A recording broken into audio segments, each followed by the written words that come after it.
What's up, you guys? Welcome back to my channel. Welcome to the final wrap up of this year, which is crazy. I've been doing this for a whole year. It boggles my mind. My first full year on this. Really exciting to think of what I may do next year and where this might go next year. I started this as just something I wanted to do for myself, and because I love talking about books and because I needed this kind of support. I've surprisingly stuck to it for a whole year. Really proud of myself for that, and I hope I can continue doing that because honestly, the purpose that I started this with has actually stood true. Like I feel like making these videos and discussing these books online with you guys has really been helping me in some ways. So I look forward to keep doing this for the next year. But coming back to the present, right now, I'm talking about the books that I read in both October and November. I did not make a wrap up in October because honestly, I did not read a lot. I read like 3 books in October. Well, 3 new books. I read a ton of books that I've read before. I reread 8 books in October. Let's just say my mental health hasn't been the best. I've spoken about this in other videos as of late. I kind of was just mostly into reading books that I've already read and are my comfort spaces. And then in November as well, I haven't read a lot. I've read a few books, a decent chunk of books, but I was mostly spending my time once again rereading a book and reading Outer Banks fan fiction. Those are the things that have been in my corner. So basically, yeah, I did not read a lot in October or November, so I thought I would combine the wrap ups for both and talk about all the books I read in both the months together. So let's not ramble and waste any more time. Let's just get into it. The first book I read in November was the new Percy Jackson book, Percy Jackson and the Wrath of the Triple Goddess. So, if you guys didn't know, Rick Riordan has been releasing a new trilogy in the Percy Jackson world, which follows our OG Golden Trio, Percy, Annabeth, and Grover, and they're 18 in this book. Basically, it's a lot more chill compared to the other Percy Jackson books. The stakes are definitely lower, and it's more about them and their dynamics more than anything else. Basically, following Percy as he's trying to apply to New Rome University with Annabeth, and he has to get 3 letter of recommendations from 3 different gods to be able to apply.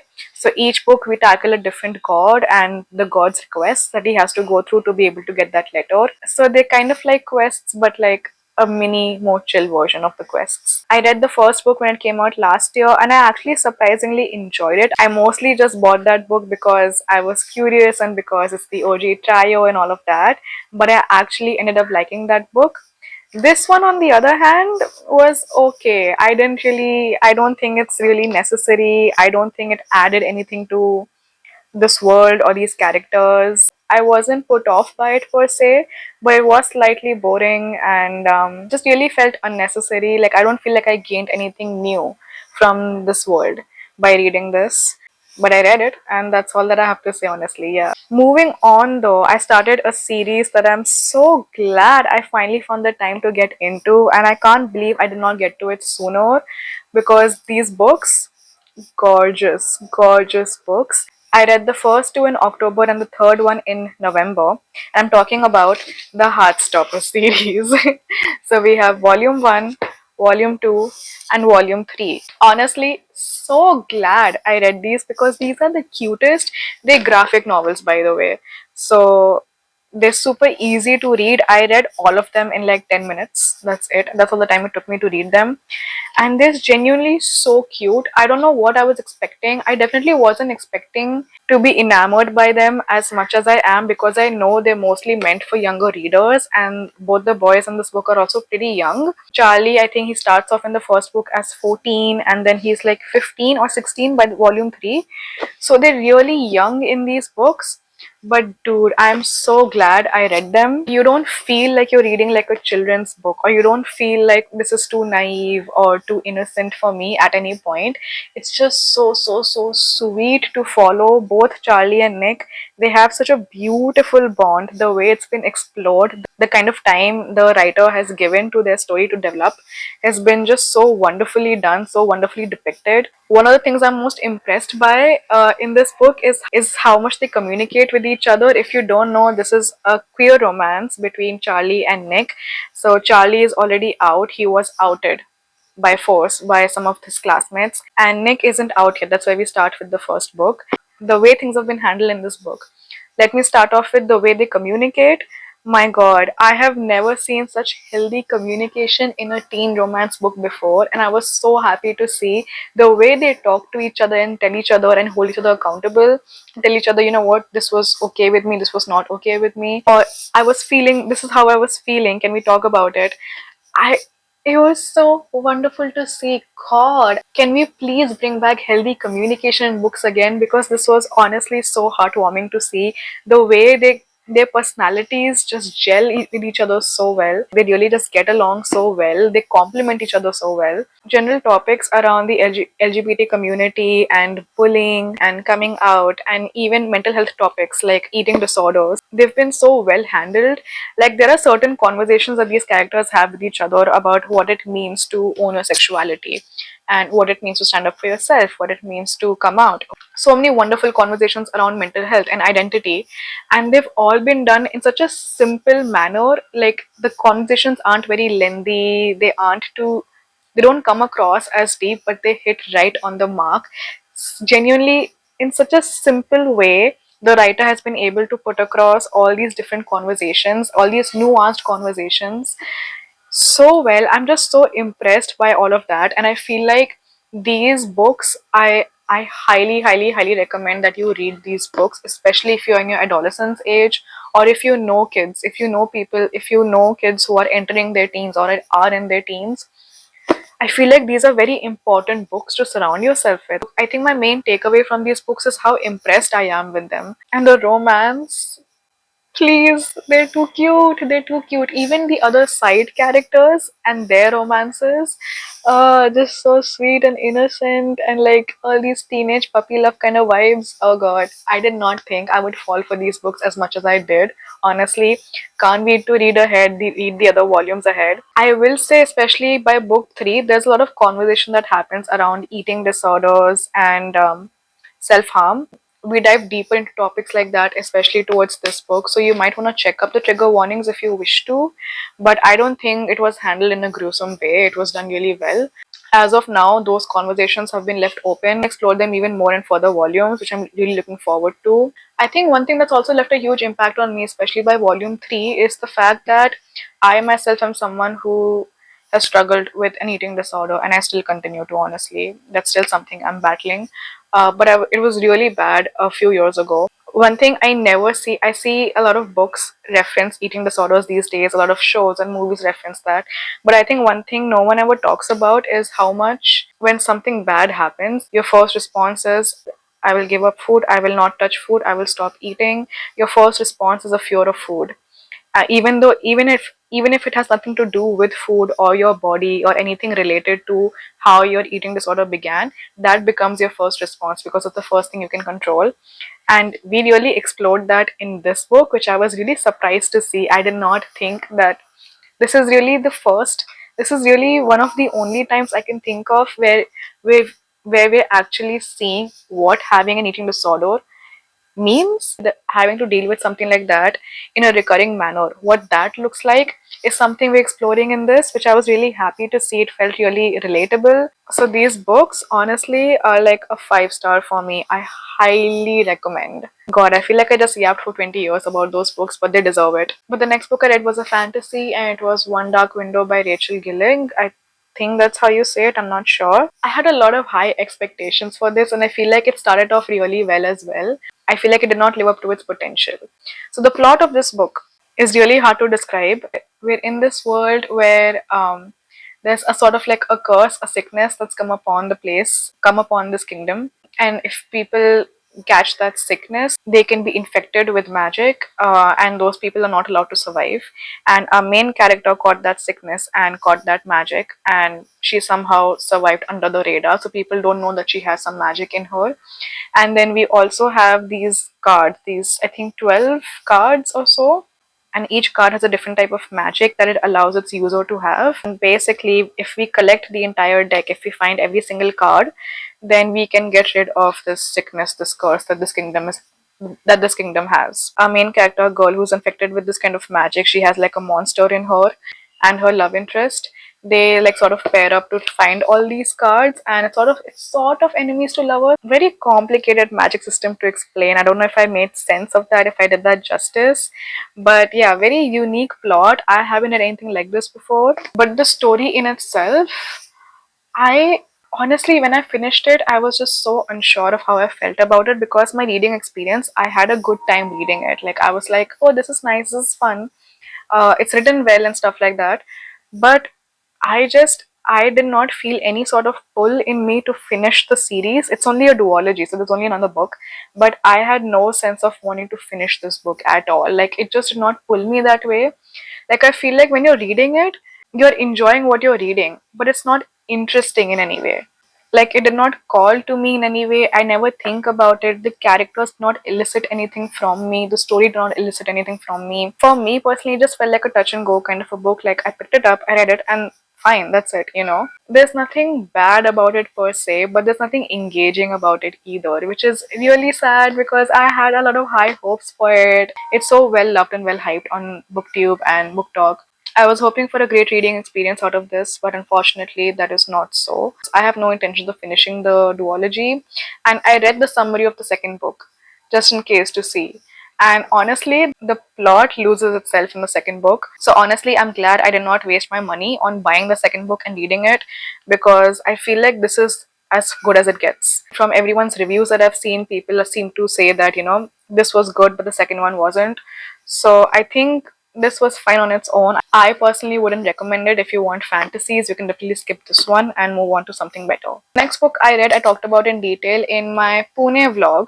It'll be linked down below if you want to check that out. But the next book I read was The Naturals by Jennifer Lynn Barnes. I've talked about this author before. I read The Inheritance Games this year.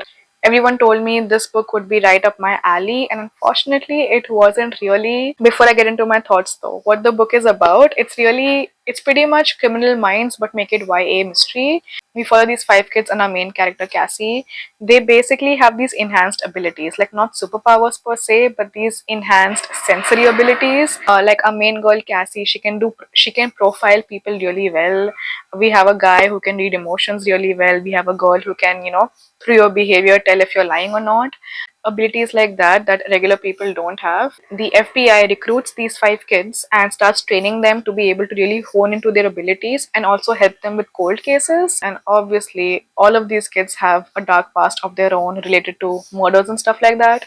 And one of the cold cases they're following becomes hot, and we see them trying to solve that. The concept sounds really fun, right? The plot, the mystery plot, all of that, the investigation, super well done, fantastic, loved that, absolutely loved it, loved the ending of that plot. But everything else I'm not a fan of. I'm not a fan of her characters. I'm not a fan of the way she characterizes every single person in this book. I'm not a fan of the way she writes her dynamics. I'm not a fan of the pacing. Everything else just really fell flat for me. So like, this could have been a great book if you were to judge just the mystery, but everything else, and especially because it's young adult, so the way the characters are with each other and the romances and stuff like that are really important. But I could not give a shit. I think one thing I figured out is that she does not know how to write characters. Like, her characters in this book are exactly the kind of characters we've seen in the Inheritance Games. They're the exact copies of each other. And all of them are very one-dimensional characters. There's no complexity to them at all. The pacing is so fast that, they start caring for each other in such a deep and dramatic way. It's one of those, you barely know these guys, why do you care so much about them? It's a love triangle. I don't like love triangles. The dialogue is very cryptic and very weirdly written. And in general, these teens they come across as very pretentious, which is supposed to be that way. They are supposed to come across as a little pretentious, but it's just a little too much at times, to the point where they don't feel grounded and they don't feel real. So yeah, those are some of the issues that I have with the book. However, I did start reading the second book because, like I said, the mystery, freaking amazing. I want to keep following that for sure. So I did buy the second book. I am reading the second book. My thoughts about it will be in my December wrap up. But overall, this particular book, not the biggest fan of. Yeah, I don't know. Very conflicted thoughts. There's something that I really love and there's something that I really hate. I don't know how to feel about it. I don't know if I should recommend this or not. Based off everything that I said, if you still want to give this a shot, definitely go for it. The mystery is amazing, but do it on your own risk. Know that everything else is really wonky, if that makes sense. The next book I read, or at least I tried to read, was Mile High by Liz Tomford. Now, I love sports romances. I've been hearing about this one everywhere, especially the second book, The Right Move. And I've been looking forward to reading this for a long time. Let me preface this, okay? This is a hockey sports romance and it's an adult smutty book and fairly smutty. Like, I did not anticipate how much smut there would be in this book. But I picked this up primarily because I want to read the second book in the series. As far as I can tell, they're all interconnected standalone books in a series. The second book in this, The Right Move, everyone talks really highly of it, and from everything I've heard about it, it sounds like it'll be exactly the right kind of book for me. This book, everything that I had heard about, people love this book, but there's also a lot of people who hate this book. But everyone who hates this book always says that at least go for the second book, it is worth it. When I picked this up, I knew that I might not fully enjoy this, but also I wasn't sure because a lot of people do love it, and it is a hockey romance, and I love hockey romances. But boy, I hated this so much. It's not even funny. Like, genuinely, this book was so bad. What I felt for this was exactly what I felt for Consider Me by Becca Mack. Like, the guy in this book is a fuckboy, and fuckboy, oh my god, is he a fuckboy? Like, I've read books before which, the guys are like, have their player ways, and they have a lot of sex and stuff like that. But something about him, the way he talks about women, the way he talks about sex, it is so derogatory. It is so off-putting. Genuinely, it was making my blood boil. And the way he thinks of himself. When you read romances, a lot of the boys in these romances are the confident, cocky type, and I don't mind that. I like that. But there's a difference between being confident and being conceited, and the male main character in this book is so conceited, genuinely. And every time, just the way he talks about women and their bodies and having sex with these women and the way he uses these women was so disgusting. I just really could not enjoy at all. Every time I was turning the page, I was like, "Ugh, I don't want to, I don't want to, I don't want to."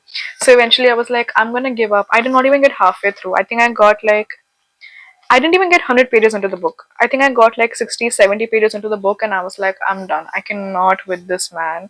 Like, genuinely, the most vile man you could have written. I don't know how this author was able to write him and think that the girlies would actually go for it and would enjoy it and would like it.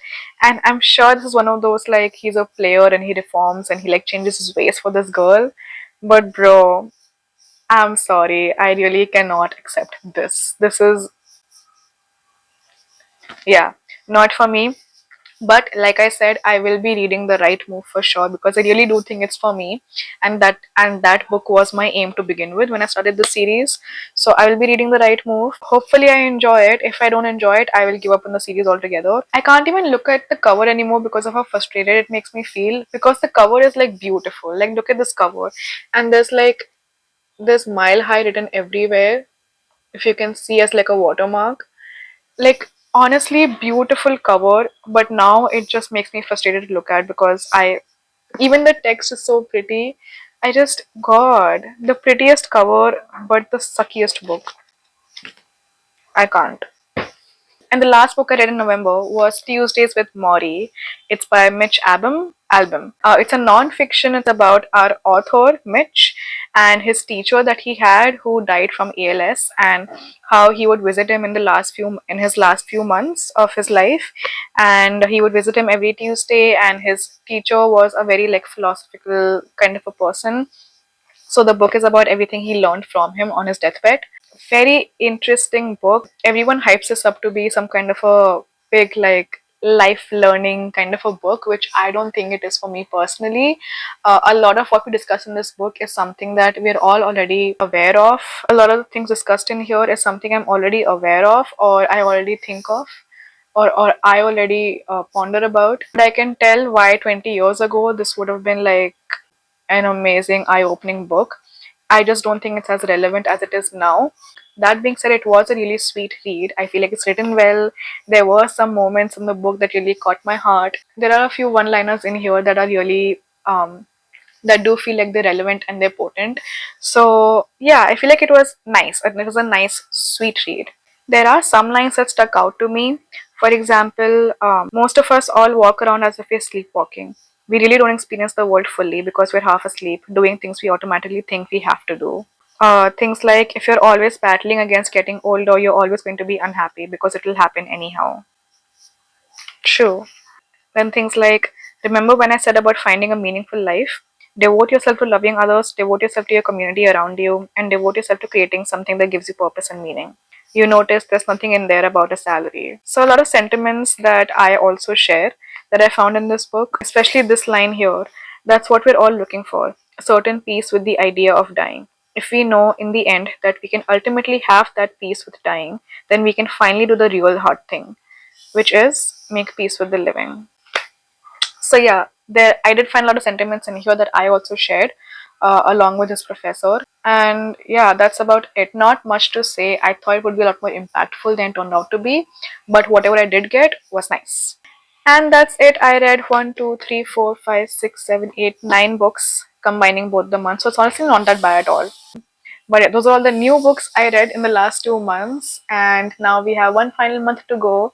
I think I'm going to be reading a lot this month. I just have that feeling, and considering how my current read is going, um, I think I'm going to be reading a lot this month. So we'll see what we come to in our December wrap up. But that's all I have to say for November and October. Please do share what you read in November. Let me know what books you came across, what you enjoyed, what you did not enjoy. Let's discuss in the comments. And yeah, that's all I have for you today. If you enjoyed this, like, share, subscribe, and comment. If you want to follow me on social media, linked below.